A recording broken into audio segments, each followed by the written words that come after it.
We're live from Sliders in Southington, people. Come on down. We've got all kinds of tickets we're going to give away. The 5 o'clock hour we'll start doing it? Yeah, 5 o'clock hour. People are starting to fill in here in the bar. We got the... Let you get out of work and get down here. I'm nervous. The Sliders IT department right now is working on connection and everything, and we dropped during the break. They're like, oh, my gosh, let's please keep it, stay on. But we're trying to get all the TVs set so we can get Thursday night football for the masses. Vikings, Eagles. This is a big deal, man. I think this is a big deal across the country, not just the NFL. Yankee fans have told me this. Anyone who wants to watch anything on ESPN and has a Spectrum contract conflict have told me this. To find your game in 2023, to find your team, is a lot more difficult than it was in 1993. I mean, there are so many different avenues and options. And, oh, guess what? Thursday Night Football tonight? Prime time. It's an Amazon Prime game tonight. So if you don't have that, I don't think you're going to get the game. So you better get down to Sliders. And the other great things about coming to Sliders in Southington, you get Bud Light Smalls for Talls.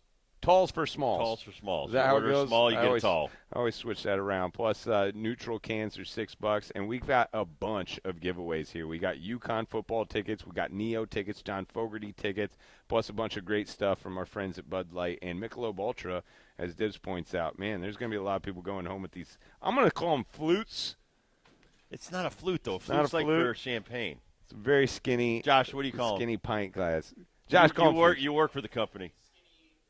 Skinny pints. Skinny pints. They're tall beer glasses. So we're trying to give those away, and they're cool as hell. Not only are we celebrating Thursday Night Football, week number 2, getting started in the NFL, we're also, trying to wish Chaim Bloom well on his next venture in life. He'll get another job. Listen, it's John Ashmead, one of our resident Red Sox fans here. I know. So we're many. surrounded. Hard to be. We're surrounded Jeez. by them. At least Nick's a Yankees fan. Henry's a Mets fan. But when you're talking about general managers, just since 1996, the Red Sox have gone through 10. Wow. Now, Theo Epstein and Ben Cherington went back and forth for a few years. Still, that's like a change a year, man. Dan Duquette started all this. Now, remember, Dan Duquette in the mid-'90s got rid of Roger Clemens. Oh, really? Got rid of Roger Clemens. When I first retired and worked for Fox in '97. That was my first TV and gig. I went west. I went to L.A. Okay. And so I was covering MLB. And Dan Duquette, I'll never forget this. Dan Duquette was like, listen, Roger Clemens has nothing left. We're not going to give him a long-term deal. And he ended up going to the Toronto Blue Jays and won 3 more Cy Youngs. So after Dan Duquette was a Michael Port came in for 1 year. Then it was Theo Epstein's era. He turned it over for 1 year to Ben Cherington. Ben Cherington turned it back to Theo. Theo turned it back to Ben Cherington. Then Dave Dombrowski came in with Mike Hazen was in there in between for a year. Then it was Brian O'Halloran and Chaim Bloom basically sharing the office of baseball operations. The minor league system they needed to upgrade was in the bottom 5. Now it's in the top 5. And they wanted you to cut a bunch of people or trade a bunch of people. And Dave Dombrowski would not do that. Right. If you see how Dave Dombrowski works, he's always adding. Not adding payroll, adding players to the roster. Trying to get better. He's trying to get better, trying to win championships. And I'm not saying the Red Sox aren't. The Red Sox are just kind of in a pause right now. It's debatable. From overspending.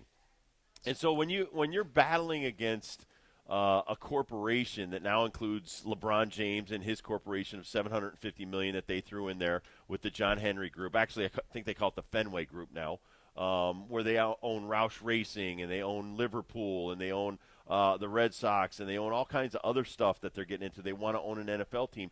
You can't drop $300 million on one player. You can't operate like that, and so they don't operate like the Dodgers. They don't operate like the Padres.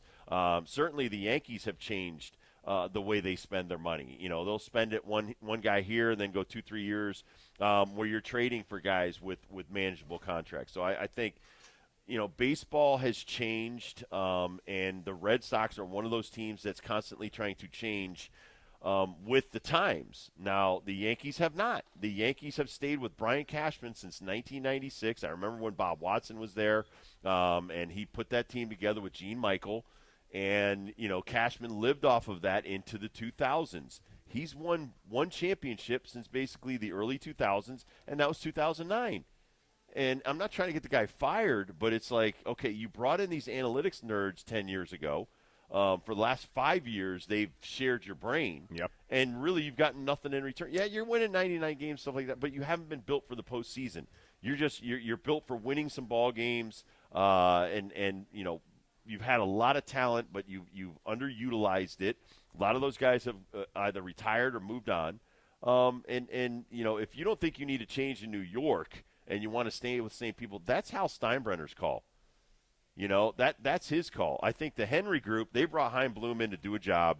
He did a nice job in the minor leagues, but he was a henchman.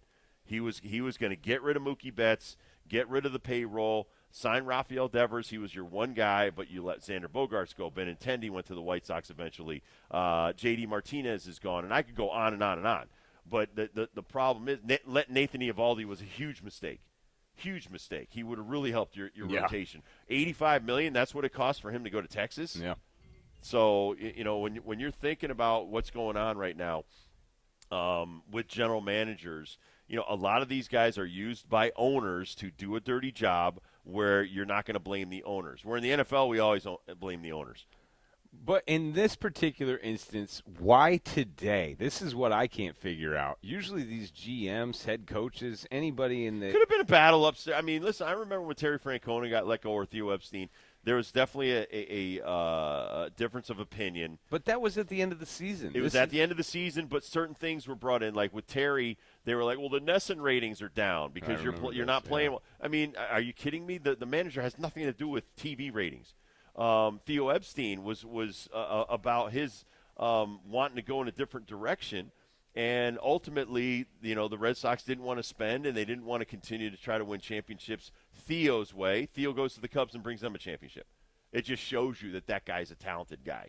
But this guy was fired, and it felt like this guy is only doing what management wants him to do, and that's why it just feels weird that we got a month left. We got, rained out yesterday. We got a doubleheader today that we're playing. And I know it's not in the heart of the season, and I know the Red Sox are out of it, and I know really the next 3 weeks don't mean nothing. But it's just odd that you would do this to a general manager before the season's actually over, and there has to be a falling out. There has to be a reason why, because it's rare.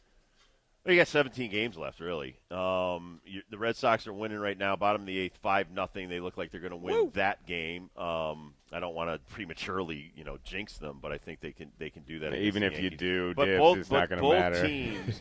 I listen to Lou Merloni. I love Lou Merloni, by the way. And for a guy who works for the Red Sox, he went off today. I agree. It's not a battle for the basement. Who's in fourth place? Who's in fourth? You both stink.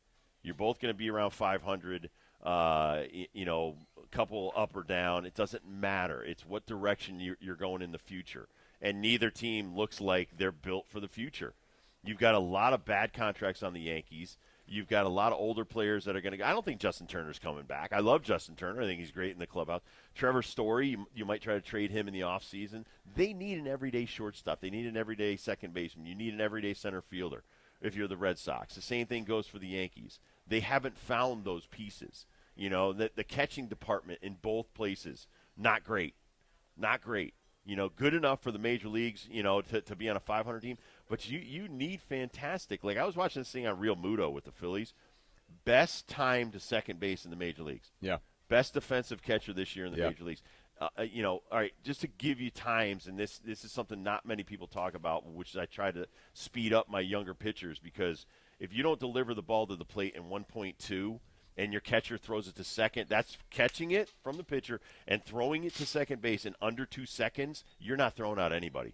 Not in the bigs. Not in the big leagues. Yeah. So, and they went over it. And Real Muto is basically a 1-2 to second base. And he was the one everybody was after not That's too long ago. And so Yadier Molina, for his career, Yadier Molina threw out 40% of would-be base stealers to the point where only 25 attempts a year. Like, most catchers will have 60, 70 attempts off of them. Yadier Molina, it would be like less than 30 because we can't steal second. We're not going to try it. So I think that, those are some of the things that you have to, have the ability to have good defensive catchers as well as pretty decent with a bat. You have to have pitchers that understand base stealing now where, okay, after 2 throws to first base, this guy's going. You still have to be quick to the plate. There's a lot of different things that are going on right now, which is why some of these teams are so bad. Yankees are terrible on the bases, very slow, don't have a lot of speed. The guys they called up, here's the thing, guys that got called up, you got to get on base to steal. If you're hitting below 200, there's a problem. So there's a lot of problems going on right now between the Yankees and Red Sox organizations. How much does the head coach or the manager, Alex Cora, have as far as a voice in this conversation when it comes to baseball? Well, because let's just say that every manager has a 5-year window. Let's just start with that. All right, it's going to take 3 years for guys to go through the minor leagues to get to you. So even if Alex Cora is saying, I like these particular players, this guy that's coming out of college, this is the kind of guy I want, it's going to take that guy 3 years. At least. Maybe 2 if he's special, right. But 3 years to get to me. That's too long of a period at the major league level. So I don't think he's worried so much about the drafting of guys. It's more of who's in the organization, who can we utilize. I'll tell you what, I was wrong about Tristan Casas. That dude continues to evolve into a really good player. He's getting better with hitting. His first base work is fantastic. That guy's a keeper. So you control him for a long time, but he's few and far between. They haven't developed a lot of guys in the Red Sox minor league system in a long time. The Yankees is the same way. The Mets are the same way. You have to start developing some of these players to come up from the minor leagues and contribute, and not hitting 220. That's not contributing. I'm talking about being all-star quality players that are going to come up here and be like the standard bearers that when Jeter came up to the major leagues, on his draft card, it said, next stop after the big leagues is Cooperstown. Right. Those are the kind of guys you got to start drafting. So it will be Brian O'Halloran will take over as general manager for the remainder of this season. Don't know if that's going to be an interim situation. They're going to rip that off, or they're going to keep him around. I think time will tell. It's just odd for me. I mean, just looking at Major League Baseball, and you see guys. The coach that we always forget is Nick Schultz from St. Louis 2 years ago. Yeah, who questioned the analytics and got fired. And made the playoffs because of it. He did what he knew was best and actually was better for the team. Their new guy is horrific. The worst Carlos team Marmol. that they've put together in a long – I shouldn't say put together. That's not the general manager's fault. The team that the Cardinals have on the field is really good on paper, but they have been trash when they actually throw the ball out there. It's just you see that example, and then you tell me everything about Dombrowski and why he left, and totally agree with you on that. Well, but Jerry DiPoto, who left the Angels, didn't do a great job with the Angels because he didn't listen to his staff. One of the guys that was on the staff was Hal Morris. Okay, Hal Morris has a master's from Stanford. Okay, he graduated Michigan, pre-med. I mean, dude's brilliant. And he would tell me all the time. Hal and I would talk, and he's like, "Listen, I'm going over 1,200 reports like weekly." Our minor league guys, some of our other guys that we're looking at in other organizations and stuff like that. And then that information from your pro scouting, he was the head of amateur and pro scouting at the time. Basically, if you're not listening to those people, that your minor league system isn't getting. Now, the Reds have listened to a few years ago Larkin and Davis, where Eric Davis and Barry Larkin were working in player development, and some other really good guys, Darren Bragg, some of the other guys that were down there. There's so many of them I can't remember a lot of them, but they did a great job of saying we don't have a lot of talent in the minor league system. We have to get better, and they've drafted the Dela Cruzes and the McLeans and guys like that. They have revamped what made us great in the '90s, which was our minor league system. What made the Mets great when I played against them, dude. If you played any Mets minor league team, they kicked your butt. They kicked the crap out. The Brewers. Remember when the Brewers were really good in the late 90s, early 2000s? You know why? Their minor league system was unbelievable. I was in the minor leagues when B.J. Surhoff got drafted and a bunch of those guys, and they were kicking the crap out of us at every level. That's what you want. You want guys because, remember, you're drafting the best of the best. You're drafting the best kid off of every high school team, the best kid off of every college team. Now you've got all-star minor league teams all the way up. And maybe out of those 22 on each team, 5 have a shot at the big leagues. 3 ultimately get to the big leagues. So at every all-star team level, all the way up through the minor leagues, and let's say it takes you 3-4 years, basically 22 guys are playing so that 3 can make it. And that the numbers are staggering, and I think it's getting worse because we got rid of 42 teams last year. Well, the one thing I think that frustrates the Red Sox fan today more than ever is, and I could say the same with the Yankees, but more so with the Red Sox, just because they've proven over the last 5 years, they don't really know what they want to do. They don't know if they want to be a team that copies the Tampa Bay Rays Right. model and tries to find all these diamonds in the rough and only pay them an average salary like the rest of the league and try to win ball games that way. Or are we the team that's going to go after a Shohei Ohtani or this Yamamoto and pay 300, 400 million for two or three players and then suffer the back end consequences of having to pay luxury tax and all that stuff? You know who I think's getting blamed for Yoshida? Chaim Bloom. He's the worst defensive player on their team. And that's not his fault because you don't see enough of him. He's in Japan. You're battling to keep him off the Yankees. You're battling to keep him off of some of these other organizations, and now you're stuck with that guy. Yeah, he hits 300. Yeah, and he's, but he doesn't cost much. Well, I mean, yeah, I mean it's a favorable contract, but again, he wasn't a game changer. You know, you let your game changers go because you didn't want to overpay them. But that's the thing, man. You had these guys. You had them all, and you didn't want to pay them, and then you set them a seal. I'm and that's away, why you brought Chaim Bloom in. And I'm now blown you're away throwing that away. You developed a future possible Hall of Famer in Xander Bogaerts if he stays with the Red Sox. Yeah. Mookie Betts is definitely a Hall of Famer. You could have kept those guys. Mookie Betts, in my lifetime, I could compare him to Carl Yastrzemski. He was that valuable to the organization and the fan base. Why you would let that go, I don't know. You have the money. You have the wherewithal. You should have kept him.